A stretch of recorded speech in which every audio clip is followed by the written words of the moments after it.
So, there I was, standing outside the quaint little coffee shop where Clara had decided to play Cupid.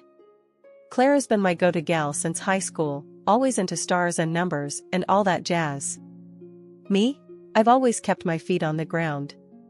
But here I was, ready to meet Mr. Perfect Match according to her numerology charts. I spotted Clara waving frantically from inside. Pushing through the door, the bell jingled loudly, drawing a few glances. "There you are, Elle. I was starting to think you'd chickened out," Clara teased as I made my way over. "Chickened out? Me? Never," I scoffed, rolling my eyes but smiling. "But remind me again why I let you talk me into these things." Clara's eyes sparkled with mischief. "Because deep down, you know I'm right. Plus, you've gotta admit, your dating pool has been more like a dating puddle lately." "Harsh, Clara. Really harsh," I said, but I couldn't help laughing. That was Clara for you, no filter, but usually right. Just then, a guy walked in, tall, dark hair, easy smile. The kind of smile that reached his eyes and made you want to smile back, even if you were trying to stay cool. "Ah, that's him," Clara whispered, giving me a nudge. "Mark, over here." Mark turned our way and walked over. He had a confident stride but not too cocky, which was good. We shook hands, and his grip was just right, not too firm, not too weak. "Nice to meet you, Elsie. Clara's told me a lot about you," he said, his voice warm. We ordered our coffees, and I went for my usual, black, no sugar. Mark went for the same, and Clara teased, "Look at you two, already a perfect match." As we settled into our seats, the initial awkwardness melted away surprisingly quickly. Mark was easy to talk to. He didn't just talk about himself either, he asked about my work as a video editor, genuinely interested in the details. "So, you edit videos? That sounds cool. Bet you've seen all sorts of crazy footage," Mark said, leaning forward, elbows on the table. "You have no idea," I laughed. "From wedding bloopers to failed YouTube stunts, I've seen it all." "What about you?" Clara mentioned something about engineering. "Yeah, I work with a small firm downtown. We handle all sorts of projects, from bridges to buildings. Keeps me on my toes," he explained. The conversation flowed from work to movies to our shared guilty pleasure of bad reality TV. It felt like talking to an old friend rather than a guy I just met. As the evening wound down, Mark said, "I had a great time tonight, Elsie. Maybe we can do this again? Just the two of us?" I hesitated for a split second, old habits die hard, but nodded. "I'd like that." We exchanged numbers, and as I walked home later, I couldn't help but think maybe Clara's numerology wasn't all nonsense. Mark really did seem like a great guy. But only time would tell. For now, I'd just enjoy the flutter in my stomach that I hadn't felt in a long time. When I moved in with Mark, everything felt like it was falling into place. He had this old house, a bit of a fixer-upper, but it had charm. We started talking about making it our forever home, and that's when the whole money talk came up. It was a lazy Sunday afternoon, and we were lounging on the couch with cups of coffee, going over some bills and future plans. "Elle, you know how I've got that mortgage hanging over me, right?" Mark started, a bit hesitant. "I've been thinking, maybe we could use some of your savings to pay it off. It would be a load off, and we could start fresh, you know?" I took a sip of my coffee, buying some time. My savings weren't just rainy day money, it was the inheritance from my grandma, meant to be something special, something she saved for me. "Mark, that's a lot of cash. We talking about all of it?" I asked, trying to keep the surprise out of my voice. "Not all, no. Just the mortgage part. We'd still have plenty left for the house and maybe some extras," he said quickly, like he'd rehearsed it. I set my coffee down and turned to face him. "Look, I get where you're coming from, but that's big money. And it was meant for my future, you know?" Mark nodded, reaching for my hand. "I know, Elle, and this is our future, right? Together? Paying off that mortgage would mean less stress about finances. We could even start talking about renovations or a new car." I pulled back a little, thinking it over. It wasn't just money, it was security, my security, and Grandma's wish. But then, wasn't a happy, stress-free home with Mark worth it? Okay, suppose we do this, clear your mortgage. What's next? We're just going to jump into renovations? I asked, feeling the weight of the decision. Yeah, think about it. We could redo the kitchen, maybe knock out that wall to open up the living room. Make it really ours, he said, his eyes lighting up with every word. And furniture? We gonna spruce up that too? I was warming up to the idea, picturing the house transforming with us. Absolutely. New couch, dining set, maybe even that patio set you were eyeing last week, Mark replied, squeezing my hand. So, we did it. Paid off his mortgage and started planning the renovations. The next few months were a whirlwind of contractors and paint samples. The house was turning into what we'd imagined, and it felt good, mostly. There were moments, late at night, when I'd wonder if I'd put too much into this, too soon. But then I'd see Mark, all excited about picking out fixtures or tiles, and I'd tell myself it was right. The phone call that shook our newly renovated home came late one evening. Mark's phone lit up, buzzing insistently on the kitchen counter. The look on his face when he picked up told me it wasn't good news. Mom? Slow down, what's happened? Mark paced the length of our kitchen. I could only catch bits and pieces, but enough to piece together the emergency. His dad had a stroke. Okay, we're coming. Just hang tight. Mark ended the call and turned to me, his face pale. It's Dad, he's had a stroke. We need to go, Elle. Packing a bag in a whirl, we drove through the night to his parents' place in the next city over. We arrived to find Mark's mom, Linda, a small, wiry woman with more nerves than calm. She was fretting in the doorway as we pulled up. Mark, thank God you're here, she said, pulling him into a tight hug. Then her eyes landed on me. Elsie, you too. Inside, the house was dim, the air thick with tension. Linda led us straight to where Mark's dad, Joe, lay in bed, his left side immobile, his face drawn. Dad, it's me, Mark. We're here now, Mark said, trying to keep his voice steady. Joe's right hand twitched, his eyes showing a flicker of recognition. Linda hovered by the bed, wringing her hands. He can't speak. The doctors, they don't know if he'll recover fully. What are we looking at here, Linda? Does he need rehab? A nurse? I asked, feeling out of my depth but needing to know the plan. Linda shook her head, a stubborn set to her mouth. No, he stays here. He wouldn't want to be anywhere else. But Linda, think about professional care. He needs specialists. I pushed gently, knowing she was scared but also aware of what was at stake. No, Elsie. We can't afford that, and this is his home. He stays, Linda snapped, her tone final. At a family dinner that night, the air was tense as Mark and Linda laid out their expectations. Mark took a deep breath. Elle, I have to head back for work, but Mom needs help here with Dad. You've seen how hard it is for her. Linda nodded, her gaze fixed on me. Yes, Elsie, please. I can't manage on my own with my sciatica acting up. It means so much to us. I felt the weight of their gaze, the desperation in Linda's voice. Mark was looking at me too, his eyes pleading. I knew what my answer would be before I even said it out loud. After Mark left, the reality set in. It was just me and Linda, and mostly just me, taking care of Joe. Linda's bouts of sciatica left her bedridden many days, and I was running the house, managing medications, and trying to keep up with my own work remotely. The days were turning into a blur of endless tasks and mounting frustrations. Linda, blaming everything on her own health issues, didn't lift a finger around the house. Worse, she had a knack for making me feel like nothing I did was ever enough. Elsie, are you going to sit at that computer all day?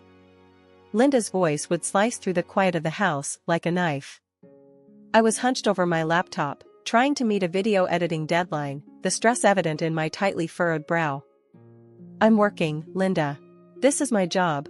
I'd respond, my voice strained but calm, keeping my eyes fixed on the screen. It doesn't look like much work to me, she'd scoff, shuffling off with an air of disapproval. I bit back the sharper retorts teetering on the tip of my tongue. After all, she was family, and family meant biting your tongue until it bled, right? But it was hard, especially when I felt more like a maid than a daughter-in-law. Each day, I cooked, cleaned, and cared for Joe, my father-in-law, who still hadn't regained his ability to speak. His eyes, full of gratitude and apology, often met mine, offering silent thanks that Linda never voiced. During one of my increasingly rare calls with Mark, I tried to explain how strained things had become. "Mark, it's tough here. Your mom, she's really hard on me. And your dad needs more care than I can manage on top of everything else," I confided, the weight of my exhaustion evident in my voice. "I know it's hard, Elle. Just hang in there a bit longer, okay? Dad will get better, and once he's up on his feet, you can come back home," Mark pleaded. Determined to do more for Joe, I completed a course in massage therapy tailored for stroke recovery. Each evening, after the dinner dishes were cleared and Linda had retired to her room with a grunt, I'd help Joe into a comfortable chair and gently work his stiff muscles. Things took a surprising turn when Linda announced she was feeling better and wanted to visit Mark. "I think I'll go stay with your husband for a few months, see the city," she declared one morning out of the blue. Her news should have filled me with dread at the thought of being alone, but instead, a wave of relief washed over me. When she left, the house felt lighter, as if her departure had lifted a heavy veil that had been smothering me. Finally alone, I established a new routine. Mornings were for Joe. We developed a silent camaraderie, communicating through gestures and shared smiles. I'd massage his limbs, encouraging movement, and his improvement, however slight, felt like victories in a war I'd thought we were losing. Afternoons and evenings were mine again. I reclaimed my time and dove back into my video editing with renewed vigor. Without Linda's constant nagging, I found my productivity soaring. I'd work late into the night, the glow of my laptop a beacon of normalcy in the otherwise turned upside-down world. Evenings were the hardest. I'd sit in the quiet after dinner, missing Mark, missing my old life, but also appreciating the peace. "I think we're doing okay, Joe," I'd say as we settled in after our dinner, speaking more to fill the silence than out of necessity. Joe would nod, his eyes crinkling in agreement or perhaps gratitude. Half a year had rolled around, and it was amazing to see how much Joe had improved. He was not only talking, but had also started getting around with a new wheelchair I helped pick out for him. It was a game changer. He even began doing things for himself, like making his own snacks and managing his medication, which seriously lightened my load. During this time, Joe and I had grown incredibly close, so much that he started calling me his daughter, which warmed my heart every time he said it. It wasn't just about care anymore, it was about family, about the bond we had formed. One lazy afternoon, we were both in the living room, Joe in his wheelchair, flipping through channels, and me with my laptop, trying to catch up on emails. A thought had been nagging at me for a while, and seeing him so active and independent brought it to the forefront. "Joe, can I ask you something?" I began, hesitating a bit as I closed my laptop. "Of course, kiddo. What's on your mind?" Joe looked over, his face open and inviting. "Well, I was wondering, why didn't you ever consider going to a nursing home or maybe even short-term care at the hospital? It might have made your recovery easier," I said, genuinely curious. Joe looked genuinely surprised. "A nursing home?" I thought about it. Actually, I wouldn't have minded that at all. I'd even got some money saved up just in case I needed to go to a better place than what the basic insurance covers. I frowned, confused. "Really? Linda told me you were completely against it, that you wanted to stay here no matter what. She said there was no extra money for anything else." Joe's face hardened slightly. "That's not true, Elsie. I never said I wanted to stay here no matter what. And the money, it's there. I guess she didn't want me using it on a nursing home." That conversation left a sour taste in my mouth. It seemed there were decisions being made without Joe's input, which didn't sit right with me. But before I could dig deeper, my work pulled me back in. I'd landed a major video editing project that demanded almost all my attention. It was a big break for me, a chance to really make a name for myself in the industry. Life settled into a comfortable routine.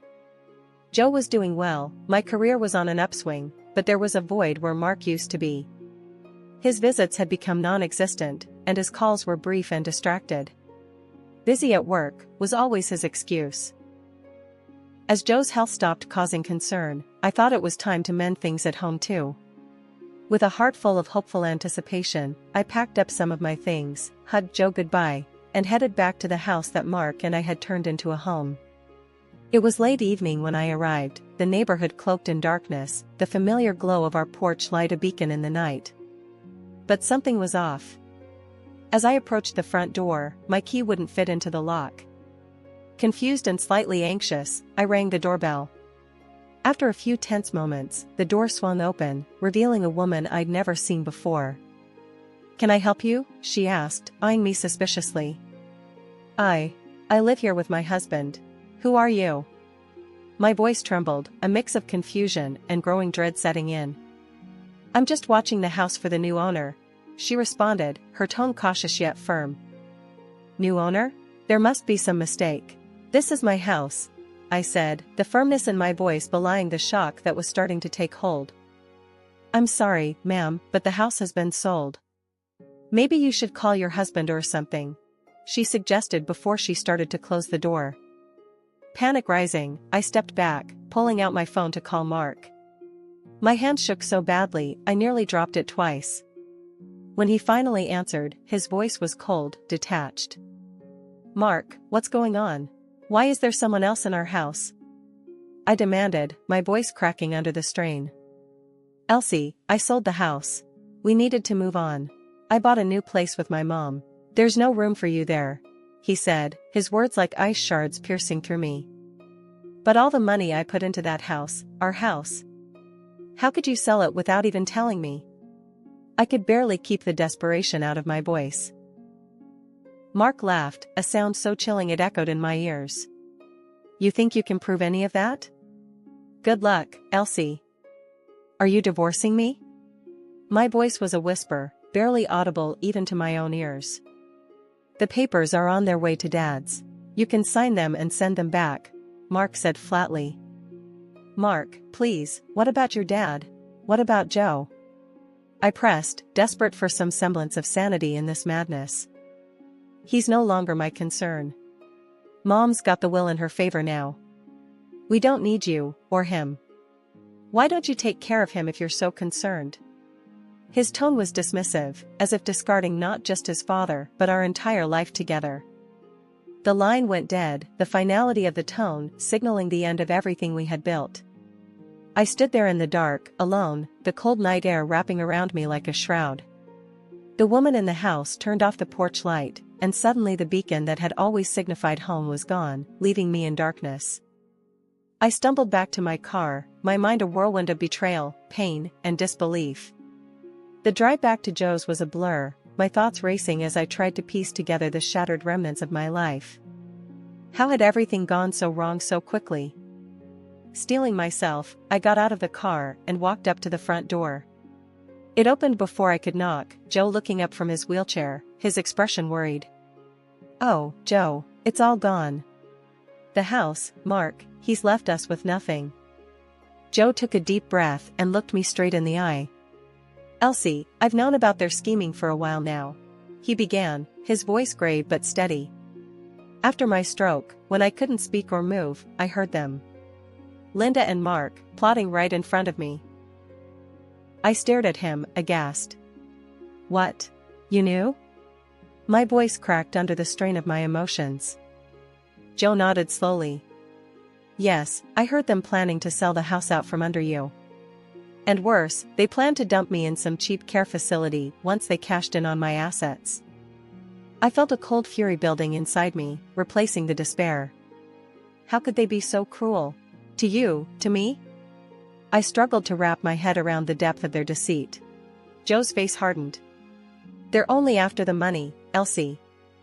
That's all they've ever cared about." He paused, taking a moment before he reached into the pocket of his cardigan.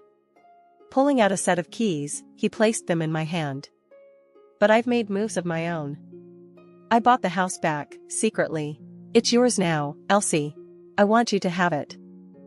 Tears welled up in my eyes again, but this time they were tears of relief mixed with a fierce determination. Joe, thank you. I don't know what to say. The very next day, we met with Joe's lawyer, a seasoned man with a no-nonsense attitude named Mr. Gibson.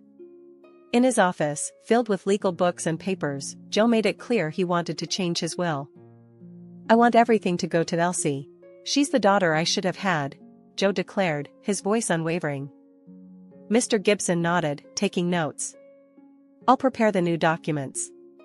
Elsie, you're about to become the sole heir to Joe's estate. Grateful, I simply nodded, overwhelmed by Joe's trust in me. We then tackled the issue of the money I'd invested in Mark's house. Mr. Gibson was methodical. We'll need to prove your contributions to the mortgage. Bank statements, any receipts you might have, witness statements from the bank officials. Fortunately, I'd kept meticulous records. I have everything. We can prove every penny I put in, I assured him, pulling out a folder stuffed with documents. That's good. We'll file for the recovery of your funds. They can't just take what you've rightfully invested, Mr. Gibson said, starting to outline a plan of action. With each step we planned, I felt more empowered, ready to reclaim what was mine and protect Joe from any more harm. When the divorce papers arrived later that week, I signed them without a second thought. I was ready to close that chapter of my life.